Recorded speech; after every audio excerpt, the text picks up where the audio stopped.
1 наурыз алғыс күнімен барша қазақстандықтарды құттықтаймын.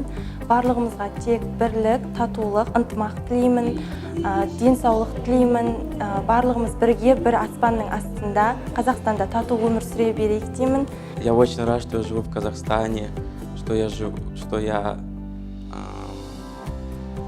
что моя родина Казахстан, и что мы все живем вместе, в дружбе и согласии. Я очень рада, что родилась именно в Казахстане.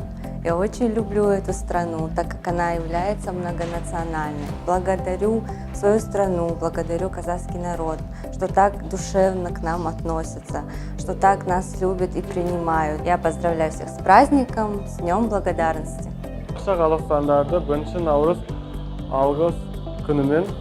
Я поздравляю всех с праздником, с Днем Благодарности. Пожелаю всем нашим казахстанцам счастья, здоровья, благополучия, всех семейных благ. Я благодарен нашей стране, нашему Казахстану, то, что я родился здесь, я патриот своей страны. В будущем надеюсь быть великим спортсменом и продвинуть Казахстан на вершину пьедестала.